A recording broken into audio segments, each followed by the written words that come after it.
Hey, everybody, welcome back. It's the SCB Steelers Podcast presented by DEK Roofing Incorporated of South Florida. We are grateful and very proud to be part of the Variety Sports Network. And of course, we are originating from the Frank Walker Law Studio.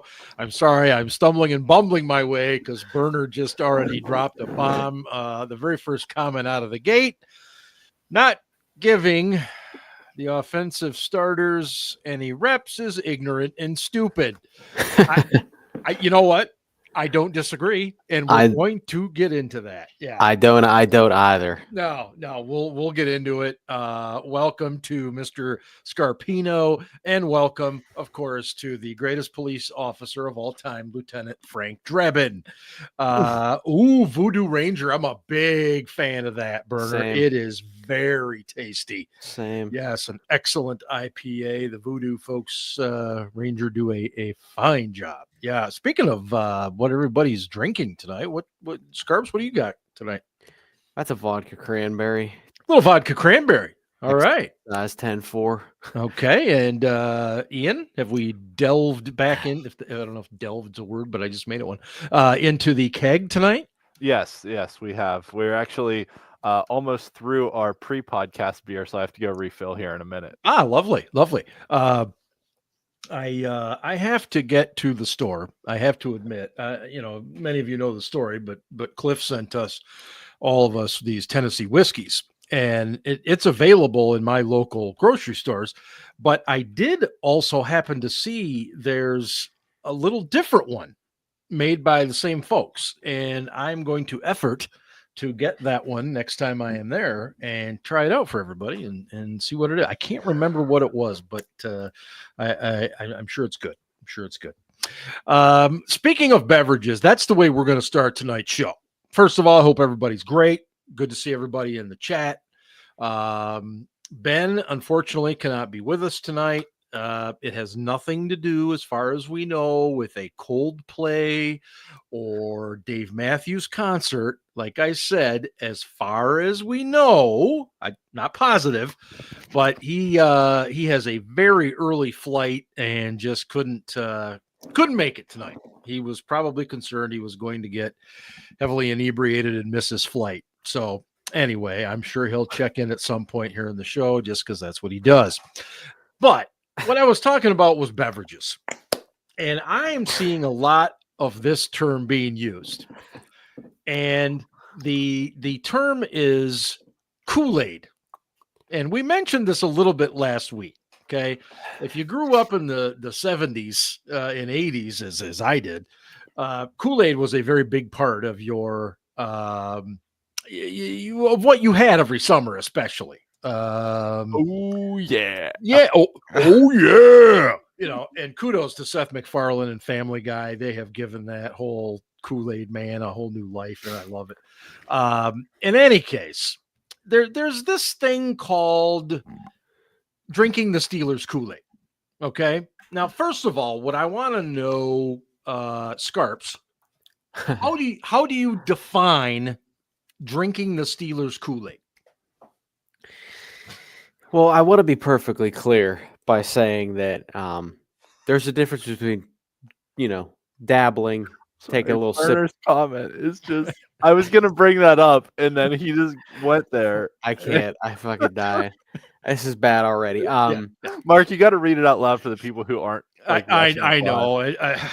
Bernard also mentioned that Kool-Aid is the drink of choice for cults. Yes. So if you know your history, So I want to make it perfectly clear that there's a difference between drinking the Kool-Aid and glazing, as I brought up on the show. So, I think it's perfectly okay to take a sip of the Kool-Aid every once in a while.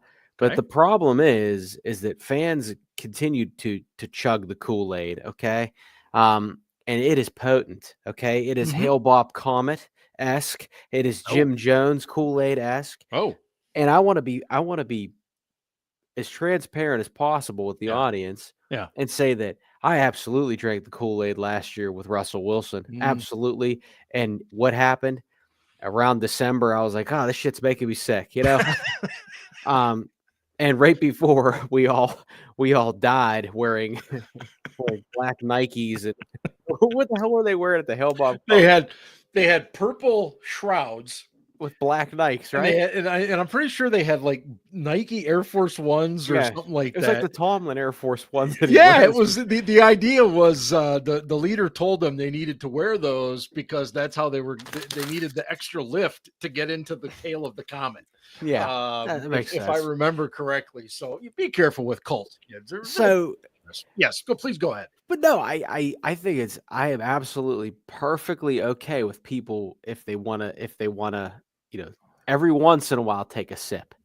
But the problem is that people are just drinking it constantly. And the Kool-Aid right now, and I mean this, is as strong as it's been in a long time. And I think I said this on the old platform formerly known as Twitter. I said that's probably the strongest it's been since 2017.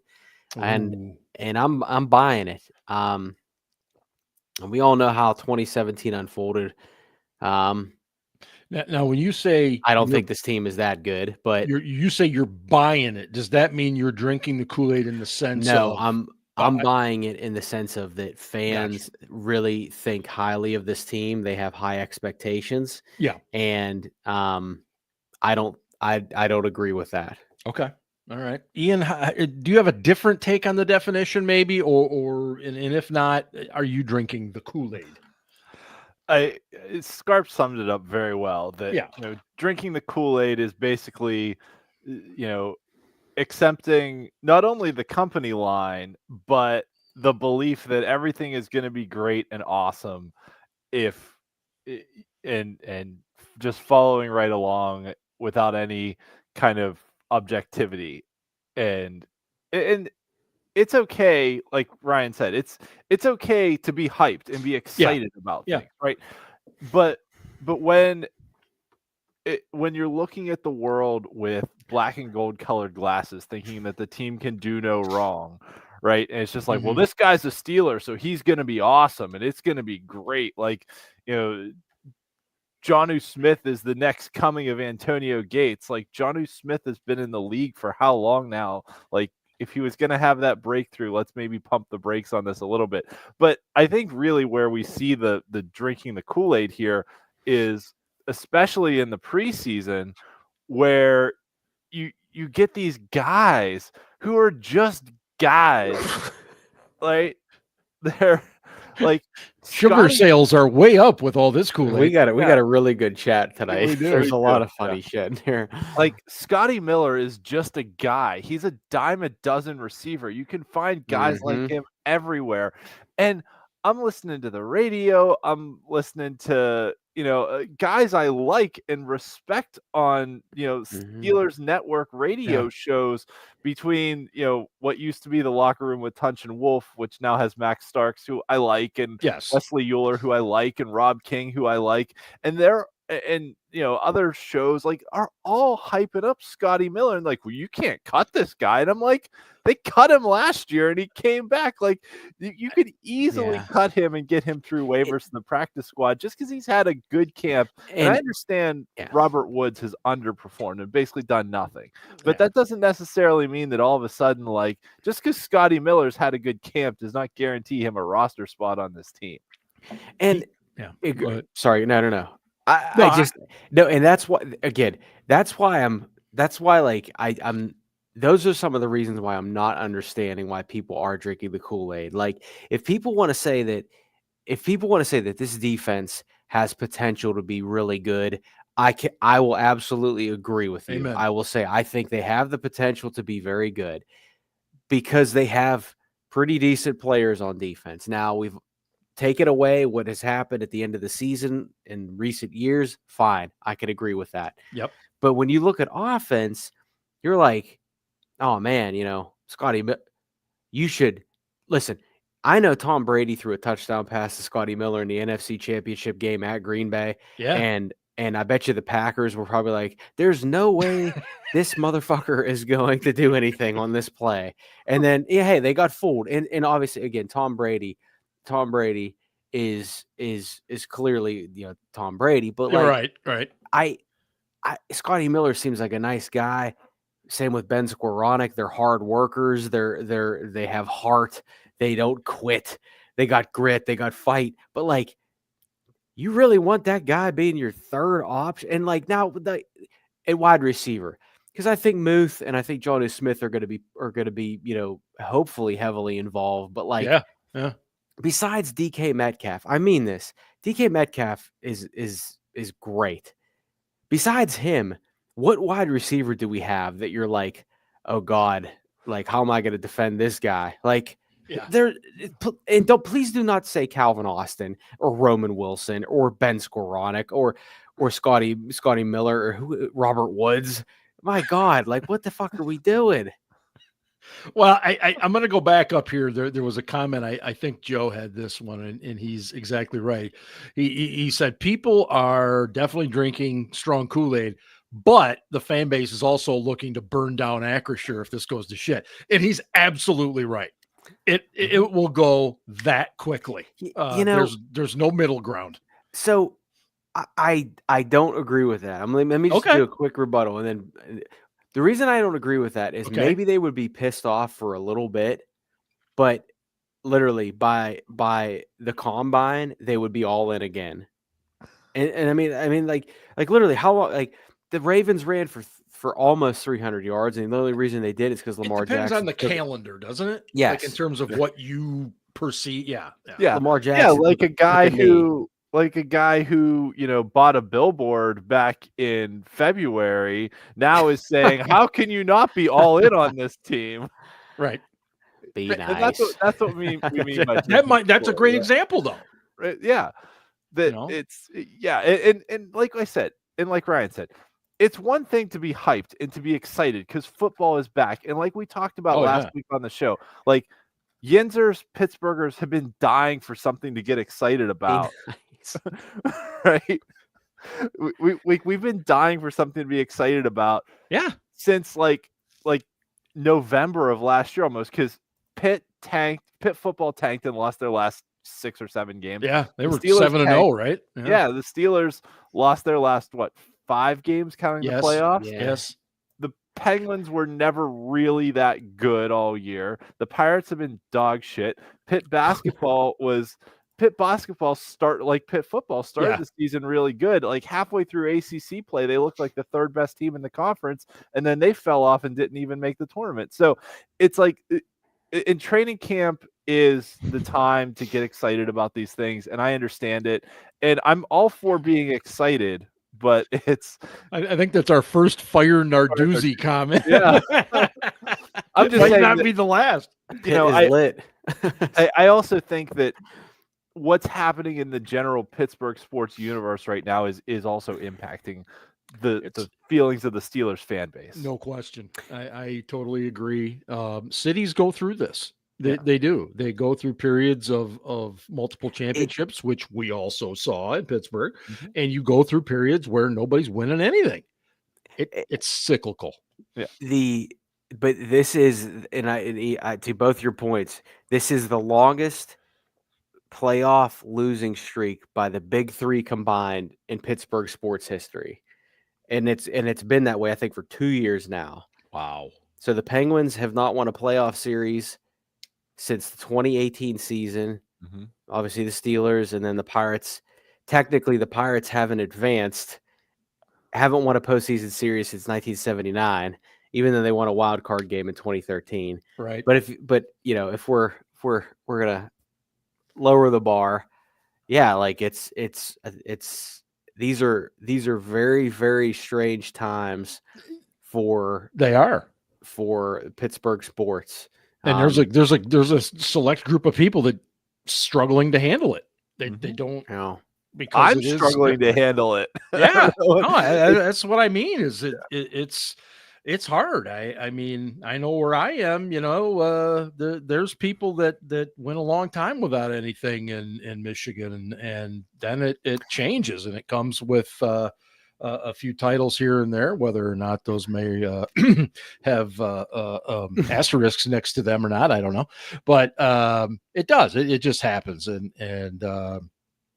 it is what it is. It'll turn around. and hopefully sooner rather than later. Zach is in the chat tonight, and I do want to comment on something he mentioned. The streets are talking. There are some rumors that the Steelers are investigating, shall we say, the acquisition of a number 2 wide receiver because, as Ian and Ryan both pointed out very, very well, we don't have one of those. And it doesn't matter how well Scotty Miller or Ben Skoranek or any of these guys are playing, we still don't have one.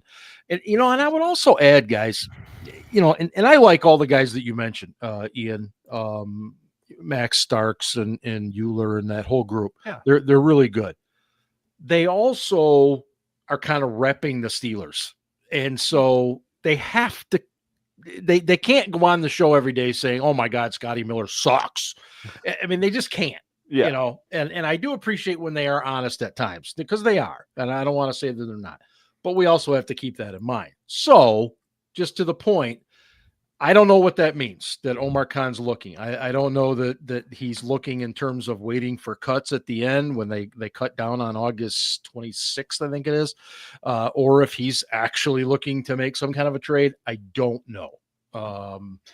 Would you guys, Ian, would you say they need to do something, though? I think it honestly depends on how they feel about Robert Woods, because Woods has not really shown anything in camp so far. He was kind of brought in to be that veteran guy, but what we don't know, what nobody outside the room knows, is what promises were made to him when he signed a contract here, right? We've seen guys in the past that we thought had no shot of making the roster just because they didn't do anything in camp or preseason, and they were veteran guys that were signed, and they show up on the 53-man roster. Like, how did that happen? But you never know, right? It's a business. I think they may want to keep him around with kind of like they did Van Jefferson last year, which probably doesn't make a whole lot of sense. Like, if it was up to me, I think I would, with the roster we have right now, I would kind of plug in Roman Wilson and just to kind of see what he can do a little bit, and then maybe give him some spots of like, okay, this is a run place. We're going to throw Ben Skoranek out there to block or whatever else.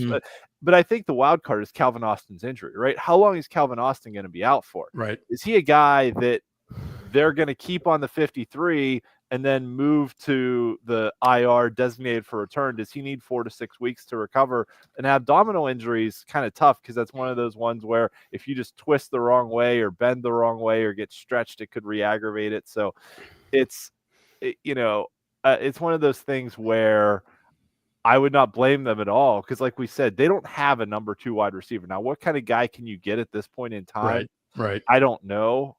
You're hardly ever going to luck into like a Joe Hayden type signing where a team's like, no, we don't want this really good player anymore, right? I mean, Amari Cooper, I see Claude's comment in the chat, retired basically. I mean, you have to talk him out of retirement. Maybe that works. Maybe it doesn't. It's hard to say. But I did see to Ryan's Cam Heyward GoFundMe name. I did see that 2 weeks in a row.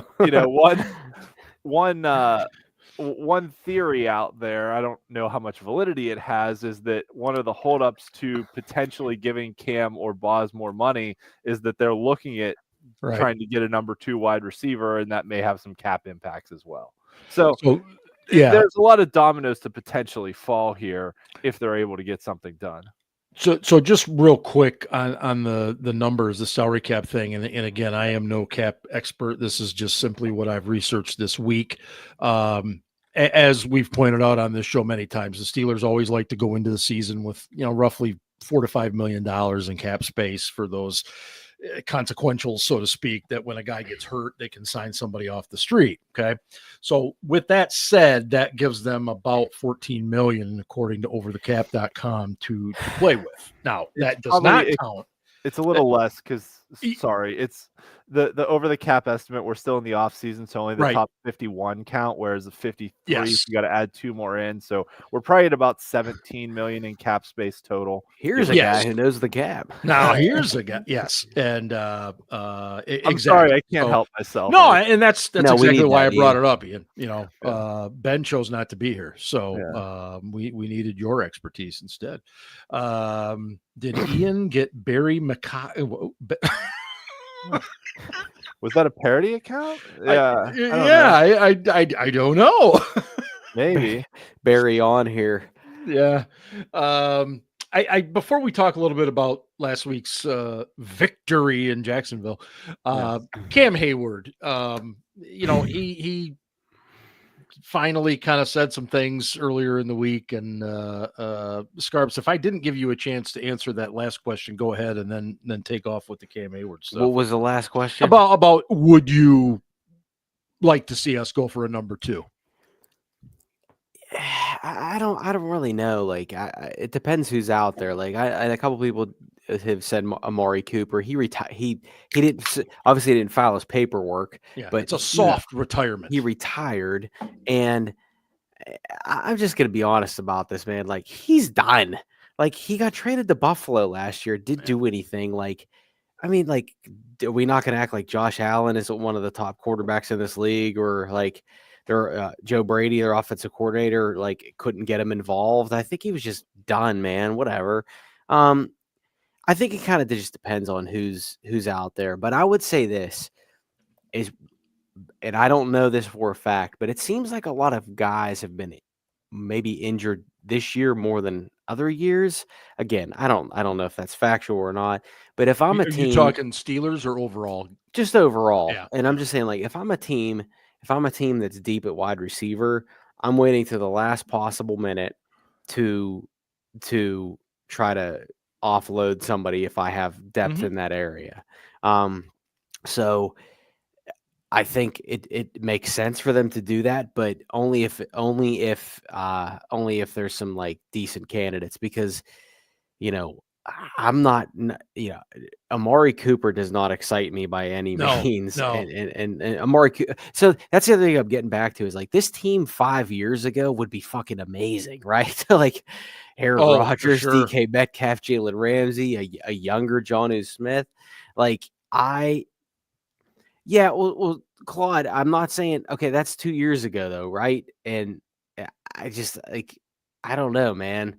Like, that's an eternity in this league. I don't know. That's just me. There's always things that we don't know. He got to Buffalo. Maybe he struggled to pick up the offense up there, and that was a big reason why he wasn't a factor. Maybe he just never got on the same page as Josh. I don't know, but I do see decline in his game. He doesn't have the separation anymore. But I'll say this: when you throw out a soft retirement, I'm sorry, that probably means nobody gives a shit, right? Like, when you retire without officially retiring, that means you don't have any interest. Like, and he's just waiting for another team. So yeah, in 2023, he had 1250. I mean, I don't know, whatever. That just doesn't. Amari Cooper doesn't move the needle. And I would just say that if there's a guy that gets cut that has a little bit of upside and not a lot of tread on the tires. All right, Kendrick Bourne. His name was mentioned in the offseason too. Is he with the Pats still? Yes, I believe he is. All right, there we go. Yeah. Fine with me. Yeah. Good call, Zach. Yeah, and again, we have a little collateral to use, but I mean, how much do we want to use? I don't know.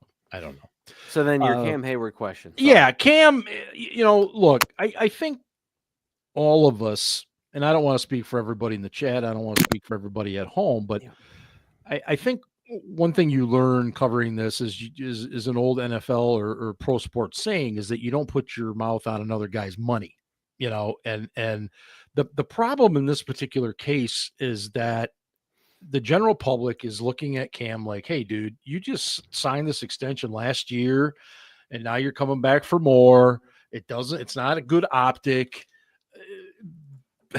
Scarps, talk us through a little bit. Yeah, I mean, honestly, I get why Cam's doing what he's doing. I don't fault him for asking for a raise, but I also don't fault the team for saying, no, dude, you signed a contract last year. And I'm not simping for a player. I don't simp for players, and I don't simp for owners. All right. It is a business, and I totally understand it. But I mean, like, if Cam, it's like, okay, Cam signed a team-friendly deal or whatever way you want to describe it last year. But he also really didn't have much because he's coming off a season where he was injured. So that's great that he said, hey, if I have an all-pro season, I'm coming back to the table. Well, then tell your agent to negotiate some incentives in there, man. Like I'm not trying to be a stickler, like, oh, you signed the contract, you have to do it. And if it was as simple as, hey, you guys are supposed to owe me money next March, how about you take that 14, give it to me now, and we're good. And if that was the case, why didn't they already do it? But so then getting back to the and they went to the Steelers. His agent went to the Steelers in February, reportedly. Yeah, reportedly. So there's that. But then he does that media session, and I don't think he did himself any favors. And go back and check the tape. I said this on here a few times, is that God damn you, Ian, in the private chat, that horrible comment makes me. I said this on the show multiple times, is that I said, I can't wait until Cam Heyward does something where the fans turn on him. And I am so glad to be right, but also so pissed to be wrong, because fans did turn on him. And I have not said a bad word about him. I will never say a bad word about him. I understand why he's doing it. And okay, Zach saying the cryptic IG shit. Well, so that sort of plays into, I think a lot of fans are a little confused or just questioning why a player they never thought would do this has done it 2 camps in a row. And you're right. Now he's doing the cryptic shit. And he is part of, he literally, now that Ben's gone, he literally is that bridge to that other group of Steelers who won stuff. And he was supposed to be that guy to carry the torch, to keep winning, and he hasn't. And I'm not saying that he failed as a captain or any of that. I'm just saying that when you, like, whether he likes it or not, those expectations come with being a captain and a guy that was very close to being part of teams that were successful. And I'm not saying these teams weren't successful, because they are successful in the regular season. But I think that's why fans are a little pissed off, because they are looking at Cam as acting uncharacteristically throughout this process. And, Casey's going to touch on this later, but I don't understand why. I don't understand why he went that way in the media. And if I'm allowed to, do you care if I keep going just a little bit longer? Go for it. But my thing is, and this is me personally, I love Cam. I worked with Cam for a long time. He was one of my favorite players to work with. Right. And I remember him. He used to be a guy that was like, do I really have to do this? Media require, like, do I really have to do this? And I would explain to him and talk to him about why it's important, or, hey, dude, if you don't want to do it, it's perfectly okay. And I see a guy now that has his own podcast that does every media interview, but he doesn't even talk to the local guys. And when he does talk to the local guys, he talks about being undervalued and all this stuff. And Ian's killing it in the private chat. I wish you could see this, but actually, Jamie just came in with a pretty good one too. Ironhead's favorite son is Meatball. So then he becomes a guy that's like sort of hesitant about doing the media obligations to being a media darling.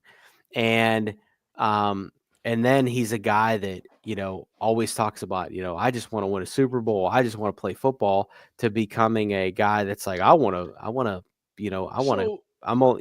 just, there's just, he's just making Richard. I'm not being biased. I'm literally saying right now why I think that his actions don't reflect what I know about him, or at least I thought I knew about him. Well, so Ian, obviously I'm going to let you tackle this one. But at the same time, I'm going to ask you this too. Do you think Cam Heyward is kind of on a Ryan Clark type path where he is looking at a very potential media career, solid media? I think so. I think the other thing for me, and I will attempt to tackle this better than the Steelers defensive line, including Cam Heyward tackled Derrick Henry in the playoffs last year, that this would be a lot easier for me to stomach if they hadn't already paid Cam Heyward $13 million in a roster bonus this year, right? If he was coming into this in a situation like he was in last year, where, okay, you've got a big base salary number, but it's not guaranteed, right? Like, because he came into last season before he signed the extension, and it was, I'm due $16 million in base salary, which is weekly game checks, right? It's essentially, I know they play 17 games now, but it's essentially $1 million a week, right? And he's like, well, I'm due $16 million, but it's not guaranteed. They could cut me. I could retire. I wouldn't get this money, whatever happens, right? So what the Steelers did was they said, okay, we'll guarantee this $16 million. We'll give it to you in a signing bonus, and then pay you the vet minimum salary for this season, but that money is all guaranteed. So it's $16 million that you are going to get guaranteed. And then the next 2 seasons in your contract, we're going to give you $13 million roster bonuses that are due the 5th day of the league year in March. That kind of gives you a date to decide if you want to retire, if you still want to play, so on. If we're going to cut you, like, this is a drop dead date for everybody involved, right?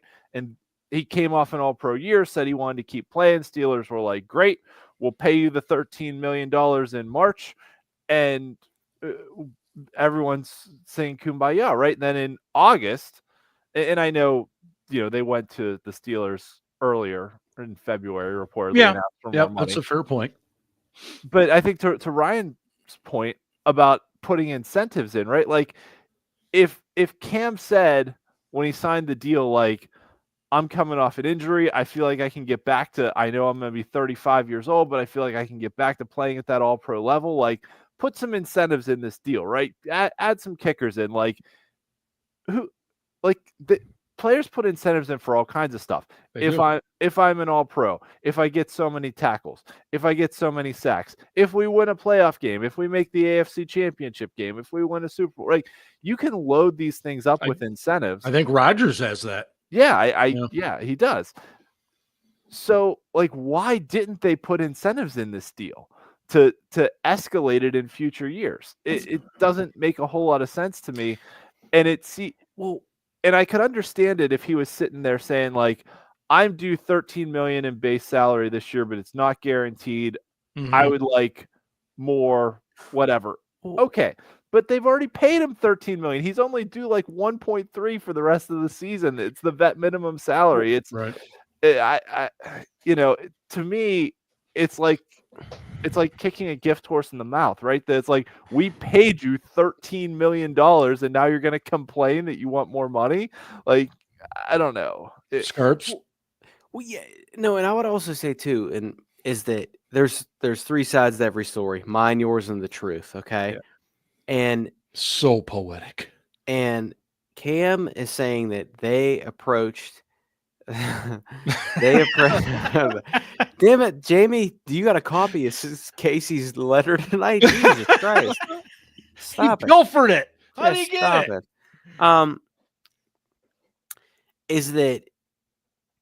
Is that? Oh, Vinny.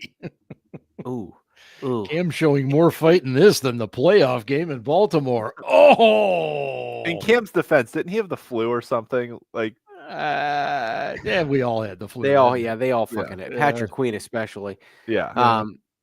Oh, geez. No, it wasn't Queen. Who was? They were all fucking terrible. Sorry. Yeah. Here's a guy who couldn't come on the podcast. Couldn't come on the show, but he can comment. Fuck off, Ben. Guy can't. So getting back to Cam. So Cam again. I'm very surprised Cam did that media interview. Okay. Yes. I'm very surprised, and I'm very surprised he went that way because he put out some information there that he thought might benefit his case, and I don't think it did. Now, did he in fact say that to the Steelers last year when he was negotiating? Easy there, Aaron. Oh, this is a tough chat tonight. So anyway, it is, man. They came hard tonight. So Ben is definitely on Cam Heyward's side, and I'm not saying he's on Cam Heyward's side all the way, but with Ben's comment, I'm not disagreeing with Ben's comment, but I am saying that if Cam is Mr. Steeler and the captain and Hall of Honor, maybe Hall of Fame, and one helmet guy, and he's so close with Tomlin. Did he ever say, "Hey, Mike, I need you to go to bat for me here"? If Mike has such influence, or does Mike not have any influence? Like, I don't know what day of the week it is. What are we doing? Yeah. But I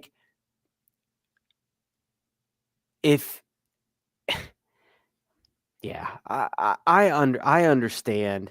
Again, I understand why Cam is doing what he's doing, but also he just signed a deal last year, and if you do this, you're setting a precedent that every year when the market goes up for a player at your position, you can say, "Hey, so and so makes this amount of money, blah blah blah. I want to be paid that way." I don't know. Also, he's getting old, man. There's no guarantee he's going to be good this year. There's no guarantee he's going to be healthy this year. And I understand. And also, in case he's going to touch on this later, but the fucking dude has made $140 million in his career. He's a top 50 earner all time in NFL history. That's pretty good. And who's the top earner in NFL history? Who's also a fossil? Aaron Rodgers, who's our quarterback. Wow. How many more old people who've made a lot of money can we put on our roster? Smitty, don't get too deep like that. That's what she said. But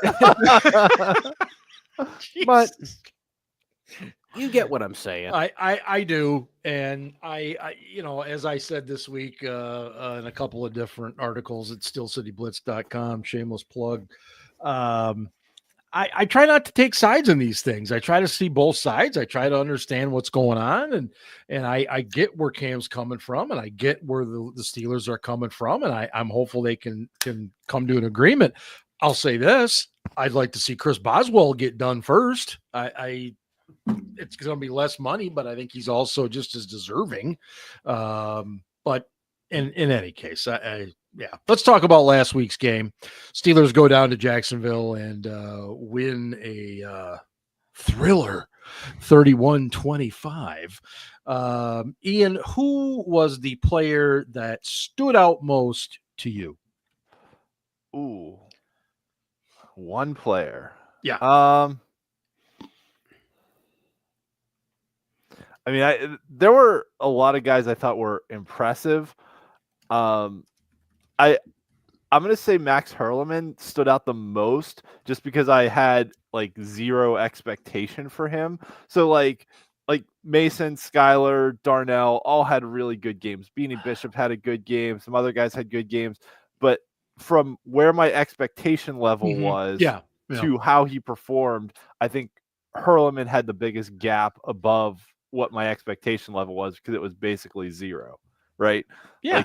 That I wasn't expecting anything out of him, and he showed something. So some other guys had really good games. I want to talk about them too, but I think the biggest gap above what I was expecting was Hurlman. Just let me stay on Hurlman for a second. Now, he did a great job receiving. Mm-hmm. He did not get any touches in terms of just running the ball. Do you think that changes this week?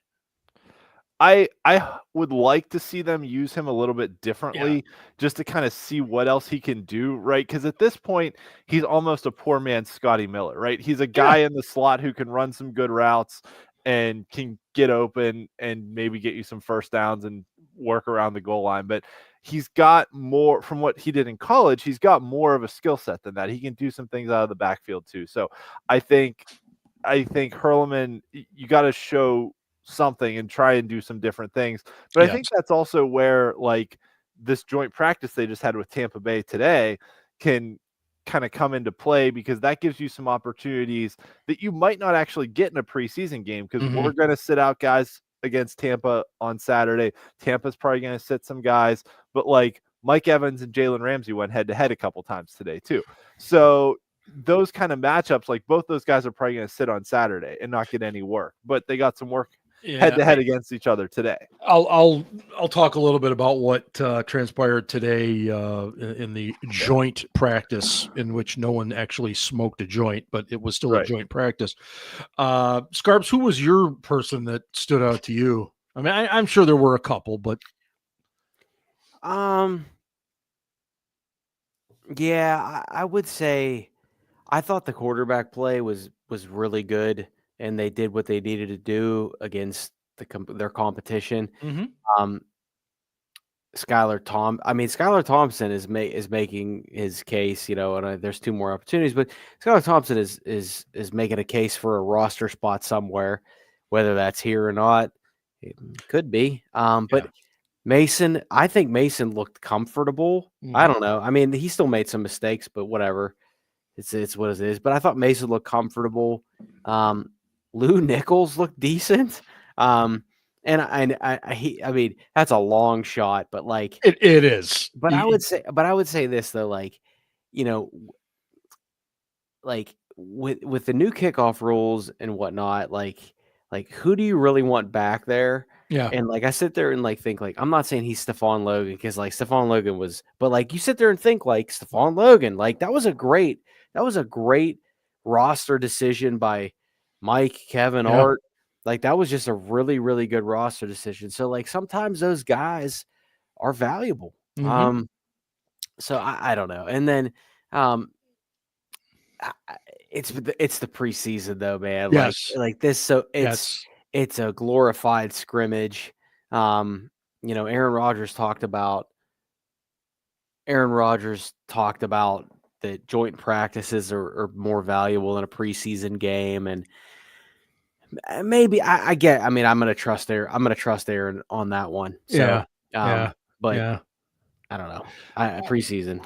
Right. No, I think anytime, and I can't even think of the number of people I've spoken with, and I've used that phrase. Let's keep in mind it's preseason. It's almost like you have to say it, because it is. It's the preseason, and it's a glorified scrimmage, as you pointed out. I thought Mason played well. I thought they had a very it looked like they were very deliberate in terms of what they wanted to do offensively, come out throwing, roll him out. And not necessarily just have him dropping straight back. And I thought that was smart. It was good strategery, as Bugs Bunny says. But no, any played well. Yeah. The other thing I'll mention too, to Arthur Smith's credit, not only running some easy play calls for both the quarterback and the offensive line, but also running some quick snaps that, they got the play in, got up to the line and snapped the ball, right? There wasn't a lot of screwing around before the snap where, guys can get confused in a road environment where there weren't that many. I mean, there were, here we go, Steelers chants. There were, when the Jags had the third down late in the game, there was more cheers for the defense, but nevertheless, right, you're still in a road environment. You haven't installed your silent counts yet and things like that. So you don't really have that, but I thought they did a good job with the pace of the offense. And I think not to steal too much of Ryan's verbiage, but I thought like the the intensity and the vibes they came out with were really good. It was probably more intense than I've seen a Steelers team play in the preseason in a long time. Like, you could tell guys were out there like looking to send a message and looking to make an impression. And I felt like a lot of years in the preseason, we just kind of go through the motions. But this year, I don't want to call it like the aura, but like the intensity they came out and played with, I was like, oh, this is different. This is good. It was. There was no doubt to me. And what I kept coming, no shit. Ben's still talking about Cam Heyward. Ben's talking about Cam Heyward. Ago, Listen, Ben. if you're not gonna fucking join the show, don't join the chat either, dude. You know what? I'm so tired. Look, should I block? I think I might block him. Look at the camera, Ben. I'm so tired of you. I have a microphone and you don't. Yeah. You notice our guy hasn't joined the chat since that night. Fucking Ben scared him. Ben ran him off. Yeah. Vinny's point about Peyton Wilson, though, it was Peyton Wilson wearing the green dot, getting everyone lined up on defense. Like, that's a great sign for the future too. That you know, Patrick Queen, who knows how much longer he's going to be here. If Wilson's your like inside linebacker of the future, you want to see him be able to do that kind of stuff. So it really good stuff out of Peyton Wilson. The one thing I was going to just kind of piggyback on, Ian, was, you know, the urgency, the intensity they played with. And I kept coming back to, and I have no idea if this has anything to do with it, but I kept coming back to Mike Tomlin at the end of 2024 talking about changes. And then, of course, we went ahead and saw no real changes. Okay. Coaching staff's pretty much the same, blah, blah, blah. Maybe there was a different approach this year. Maybe he's looked at himself in the mirror and said, I got to do some things differently as far as the way I prepare this team. You know, old dogs, new tricks, all those things. I don't know, but it was very noticeable to me that they came out with a very different energy than I had seen. Steelers preseason games have always been very kind of like just workmanlike. You know, just let's go, let's get it over with, and so on and so forth. Yeah. But that's what I took away from that. I agree about Peyton Wilson. He looked great. He's got a little bit of added weight and muscle, and definitely has a future in the WWE and so on and so forth. But I don't want to get crazy here, but I really liked what our late game receivers did. From Rock Taylor to Deshaun Williams. I mean, the McCutcheon kid had some nice catches. Yeah, they made some nice plays. Now, again, these guys are largely either going to be practice squad or they're going to be elsewhere. But it was cool to see these guys out there busting their asses, having some fun, and just playing hard, being successful. And the other thing I would say too, I think it was Zach that put it in the chat. Getting Roman Wilson involved very quickly, I thought that was smart. You know, don't give the kid too much time to think about it, as Aaron Rodgers talked about last week. He's in his head. Just go play. And I think he did that. You know, Scarps. No, I was just going to say, Rick, so someone mentioned earlier about not getting a lot of feedback from today's practice. Joint practice, but so Rick Stroud from the Tampa Bay Times, who's the Bucs beat writer, he said Bucs wide receiver Mike Evans couldn't be covered today during practice and won most of his battles with Steelers quarterback Jalen Ramsey. And Todd Bowles will not play him Saturday. So getting back to the Kool-Aid, that's great that Jalen Ramsey goes on the pivot and talks about this and that and the Mike Tomlin factor and all this shit. I don't want to hear any of that shit anymore. Just go out. Just go play. And fucking win some games, man. And I'm not talking regular season games, just regular season games. And I know you have to win in the regular season to get into the postseason. And I hope we're all adult and mature enough to understand that. But like, I'm fine with 9-8 if you win a playoff game or two. Hell yeah. I would take it. So, you know, that's great that you came here from Mike Tomlin, and that's great that you all know why you're here. So, So, hey, that's cool. Yeah, and just to cover a couple of points from today, the Steelers struggled in their 2-minute offense against the Buccaneers, but did have some solid success in 7 shots down near the goal line. So it was kind of a 50-50 type day. And again, preseason. We also have to factor in what are they really doing? Are they doing anything exotic? Probably not. It's just usually mano a mano, and so on and so forth. I'm not defending anybody by any stretch, just simply pointing that out. But they will practice against each other, I believe, again tomorrow, and then play for fake on Saturday night at 7:00. So I don't know. Ian, was there anybody that you thought did not play particularly well on Saturday? There were a few. Can I talk about some other good points before we go to that? Oh, of course. Okay. Absolutely. Another good point. The first team offensive line, especially, I mean, the Jags were playing their starters, right? And especially Broderick Jones, Troy Fautanu at tackle.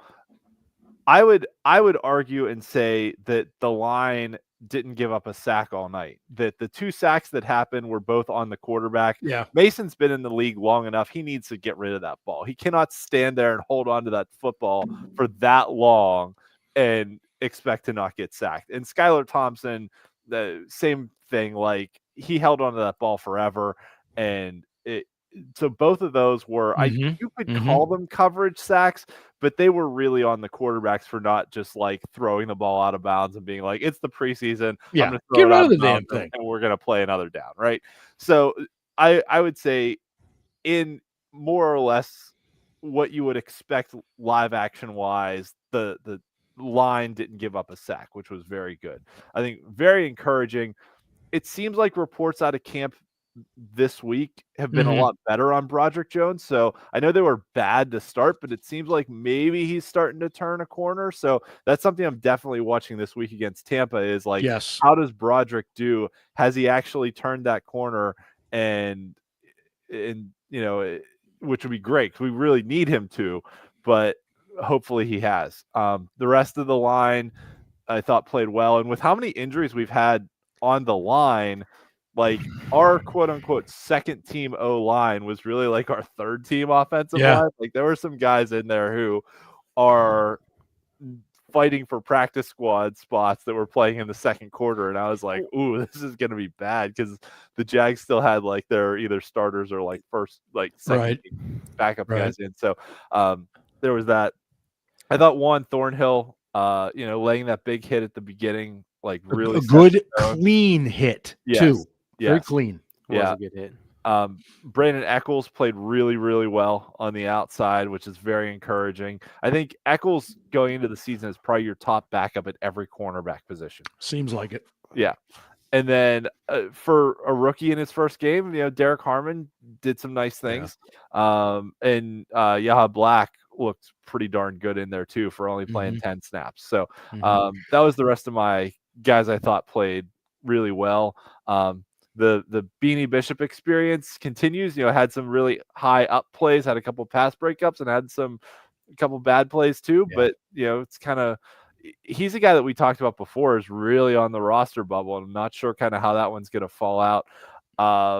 Isaiah Loudermilk taking that roughing the passer call that nullified that interception was just awful.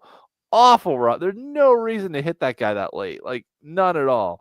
And Connor Heyward, like, I know he brings some stuff on special teams, but there was meatball. Thank you. Yeah, meatball. I was just kind of like, what's he doing on some of these other plays too? I'm like, I didn't get it, but he's probably going to make the team because of what he can do on special teams. But if he's out there on offense, man, I'm like, there's some plays I'm just shaking my head. I'm like, what is he doing here? No argument. Scarps, did you have any thoughts on some guys that maybe didn't do themselves any favors? I don't want to pick on him, and I'm not going to say anything, but I was a little underwhelmed by Caleb Johnson. Yeah, it's all right. He's a third round pick. He is. I'm gonna remember that. So, while everyone 2 weeks or a month ago was saying that Caleb Johnson is going to be RB1, I don't know. That's why I go back to he's got a chance later in the season. But I think they're actually going to use all three guys. I really do. Yeah. Oh no, I agree. I'm going to stick with that. I think they're going to use all three guys. I think Gainwell's going to be all over. You got Kenny G coming in as your true third down back. A little Mewelde Moore action. Yeah, Songbird himself. Songbird. I'm already getting the Casey Songbird himself. Kenny G. No, Jammy, do not bring Zach back. I mean, well, that may be so. We don't have a certain other quarterback around anymore, so yeah, I think it'd be a problem. Yeah, look, you hate to bash on guys. Beanie was so up and down on Saturday. I don't know how good Spencer Anderson looked. There were a couple of times he looked a bit like a turnstile, if you will. But again, I'll give him a little bit of benefit of the doubt just because they literally have him playing all three positions along the line. But be that as it may. Yeah. One other thing too. I don't think we had any pre-snap penalties, or maybe there was one in the fourth quarter on Pete, right? Like one pre-snap penalty, and the Jags had a whole bunch of them. And Ian, I'm glad you brought that up because that was the other thing I was thinking as the game unfolded is that, in terms of Tomlin and his changes and stuff, they were much more disciplined. Yeah. They were. Granted, you had the dumb penalty by Loudermilk, like you said. Yeah. But no, I felt like they just were a little better in that regard too. Yeah. Big pun with a comment. Hold us up. I'll read it. Can I read it? Yeah. Go ahead, please do. Give me that microphone. If Nichols was the third rounder and Caleb was the free agent, no one would care if Caleb is cut. My goodness. I like it. You know what? State your claim and stick to it. I will say this. No, I don't know. Caleb was largely going up against first and second teamers. Lou Nichols was largely going up against grocers. Okay, and that's no knock on Lou because he ran hard. The kid ran for a ton of yards at Central Michigan. He's a good running back. Don't get me wrong. But you have to have a little context. No, I understand. Yeah. A little bit. Yeah, funny either way. So this weekend, obviously, the Steelers will be hosting in their only preseason game because they have 8 home games. I won't mention why. This will be their only home preseason game against the Bucs. Who do we finish the preseason with? Carolina again? I don't even remember. I don't even know. Next Thursday. Yeah. Is that during the show next week? Are we going to do the show during the preseason? Yeah, we are going to have to probably adjust a little bit. I won't be here, so sorry. That's right. You're out next week, right? Yeah, confirmed. That's right. Over out. I forgot Loverboy was coming into Pittsburgh. He's going to that concert. Loverboy? Just random. I thought be careful how you phrase that. Just saying. 30. It sounded like my lover boy was coming to Pittsburgh and not the band. And don't be a dickhead because Night Ranger. Hey, you never know. But hey, Night Ranger was just around here. Yeah, Night Ranger's playing the Jurgles next Thursday night. I mean, Lincoln Park's doing a show. Are they still performing? Where? Yeah, I don't know. I didn't know that ad for it. Yeah. It could be. What was I saying? Loverboy's coming to the town. Loverboy. Hey, I did want to mention Tom. Let me be clear. I love Loverboy. Okay, get lucky, working for the weekend, loving every minute of it. How could White Lion, Jamie? Do you know? White Lion? Come on, Jamie. Do you have a connection to my brain? Because wait by White Lion was the number one song.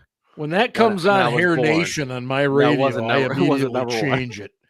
How dare you fucking talk about White Lion that way? God damn it. I do want to mention, and this was briefly brought up earlier, and I don't know how many of you guys know this, but with the new dynamic kickoff, last year a touchback went to the 30. Yes. This year it's the 35. Now, granted, it's 5 yards. But giving a team the ball at the 35, the way these kickers are killing 60 and 70 yarders, it's a pretty big deal. Will we, Ian, see more kickoff returns? I think you might. And really, the way it went last year was, especially for teams in northern climates when it got cold, it got harder. I mean, it's hard to put the ball in the end zone in late December when it's 22 degrees and the ball's like a rock. So I think there are more returns, although last year the Steelers' strategy for the most part was, let's just put the kickoffs in the end zone because we don't want to deal with this shit, right? It was definitely intentional of like, Boz is just going to boot it in the end zone because we don't want to try and deal with this kind of weird return stuff. But I think, I mean, you're right. We saw a 70-yard field goal. That was insane. And that probably only happens, in August. You wonder would they have attempted that? I don't know. It was the end of the half, so right. So maybe like, why not? If you're in a dome, sure, but you're not attempting that kind of kick in Buffalo or Cleveland or Pittsburgh in December or January, right? Like, no. There's no way. No. So, although maybe in a couple of years you would in Cleveland, since they'll be playing indoors. No. But I do think you're right that you're like, you get the ball at the 35, you're 2 first downs away from field goal range, basically. Yeah. I'd forgotten about that. I mean, I remember when they announced it, and then it just kind of slipped my mind, and they were talking about it today on NFL radio. But that goes back to like, it's a different type of play now. So like you're guaranteed 35. So I'm not saying that Lou Nichols is going to make this roster or anything like that. I'm just saying that if teams are going to have, like, if teams don't want you to get to the 35, they're going to fucking figure out ways to kick it short and figure it out and all that stuff. I'm not saying it's Lou Nichols, but like, who do you want back there? Who do you trust back there? Is that your Ben Skoranek or Scotty Miller? I think that's the fascinating. Who's your punt returner? Right. Because if you don't want Calvin Austin, because Calvin Austin is your number 2 wide receiver, do you want him returning punts? I don't know. It's just something to think about. No, and that's partly why I brought it up, because I saw some clips of what Carolina was doing last week. They were doing kind of like this. I wouldn't call it a squib. It was kind of an airborne squib, if you will. And of course, the kicking team can't move, I believe, until it touches down in the landing zone or the player catches it. And so they were definitely experimenting. And Danny Smith is we know he's the mad scientist. I'm sure he's watching what all these other teams are doing. So I really think that you're going to see some exotic shit coming up this year. What I remember, we talked about that last year, that the best play, because if you kick it into the end zone on a fly, it comes out. But if it rolls into the end zone and they take a knee, it only comes out to the 20, I'm pretty sure.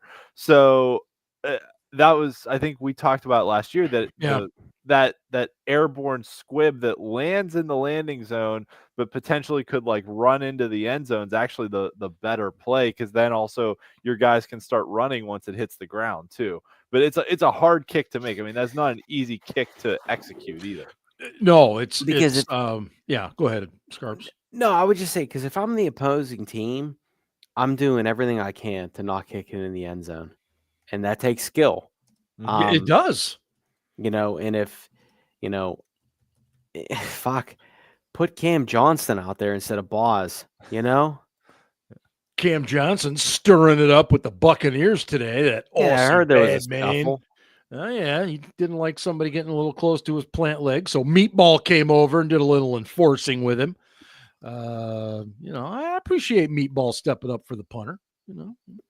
Good with that. Yeah.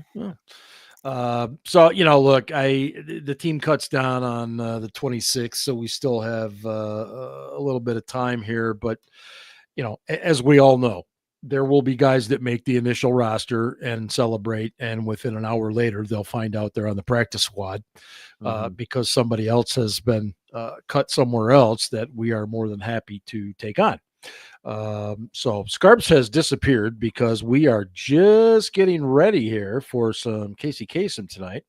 Meatball, big pun. Meatball is Connor Heyward. That is the nickname that he's been going by. Chances that Will Howard plays in the preseason. Oh, an Ohio State question. Ohio State fan asked that. I'm stunned. I hope he does, Aaron. I hope the finger heals. I want to see him play.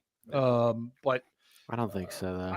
I don't know. No. I mean, the way they scheduled it after the injury was announced, it doesn't look like he's going to, but which is unfortunate because it's the only live game action he's probably it sucks for him. Calendar year, right? Yeah. I mean, the guy could literally go a full calendar year without taking a meaningful 2 calendar years without taking a meaningful snap. Casey Kasem, are you available this evening? Well, I'm available. We're not talking. Yeah, okay. I didn't know if we were talking about anything else.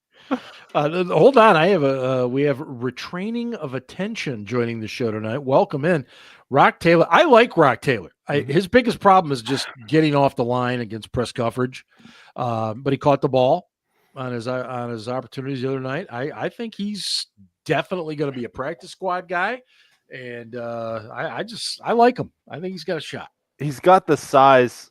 Yeah, I wish he had a little more explosiveness to get open. Yeah. Casey Kasem, ladies and gentlemen. Oh man, yeah. I don't know if I can do this. Well, it's gotta be anything better than last week. Yeah, it won't be as bad as last week. Casey's Cast American Top 40. Hello, everyone, and welcome to the week that was August 14th, 1973. Our favorite correspondent, Ryan, is back with us again this week, and he writes, Dear Casey, you're a rich girl, and you've gone too far, because you know it don't matter anyway. You can rely on the Rooney's money. You can rely on the Rooney's money. Casey, that's, of course, a parody of Hall & Oates' Rich Girl off their album, Bigger Than the Both of Us, which went all the way up to number 1. The first of Hall & Oates' 6 number 1 singles. Of course, I was referring to Cam Heyward with this parody, but I didn't change the name from Rich Girl because, well, he's acting like one. Casey, unless you're living under a rock, or in your case, a grave,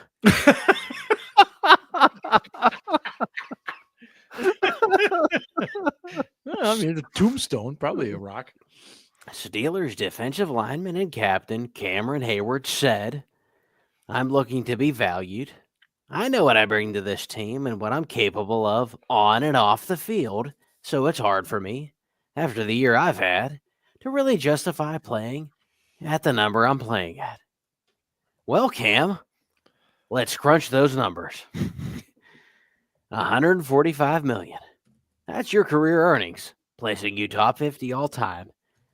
If playoff wins were worth $145 million apiece, you'd have $145 million.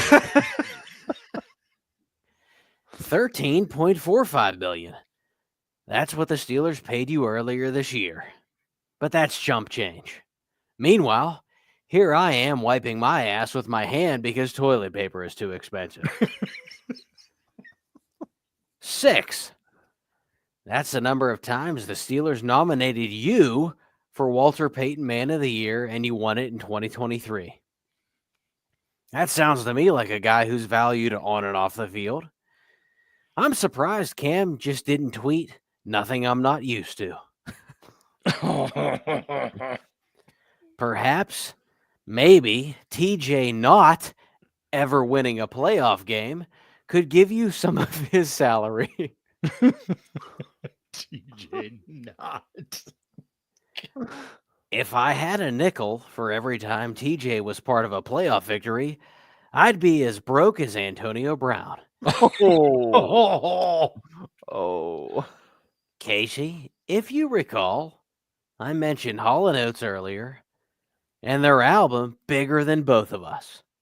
Well, Cam, and TJ for that matter, it is bigger than both of you. That's great that you got paid, but actions speak louder than words. Less talk, more walk. Are you man enough? Well, Ryan, keep your feet on the ground and keep reaching for the stars. And keep your radio tuned right where it is. Staying at number 22 this week, here's the Four Tops with Are You Man Enough? The Four Tops. Wow. Unbelievable. He goes from Hall & Oates to the Four Tops. Only Casey Kasem can pull that kind of stuff off.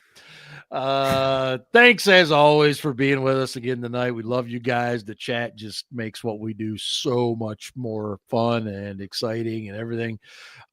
Even though you get us off topic a lot, we don't care. Real quick, Ian has started his coverage of high school football, Whippeal, Western Pennsylvania high school football, which, look, I'll tell you right now, it's the best. It just is. It's right at steelcityblitz.com. It's not something that's covered very well anymore because local newspapers just rarely cover high school sports. Local news even struggle to cover it. So he's got everything from previews to standings, history, all that kind of stuff. And Ian, you guys have your first interview. You do another podcast, Whippeal podcast, with a guy from the east side of the state. Yes. And you guys are interviewing the coach from Central Catholic coming up this week. So if you are our season preview show, so check out the Whippeal Blitz show. It's on YouTube. We stream it live Monday nights, probably around 9:30. Yeah. So if you're, a fan of Western PA high school football, definitely check it out. For more Steelers stuff, check out steelcityblitz.com and check us out on our socials and all that wonderful stuff. And we'd love it if you haven't already, make sure you like and subscribe. We really, really appreciate it if you did. Thanks so much and have a great night, everybody. And as always, go Steelers.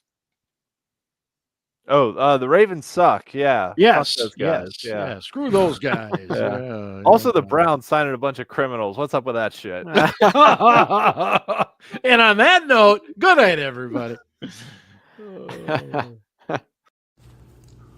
We've had some drinks.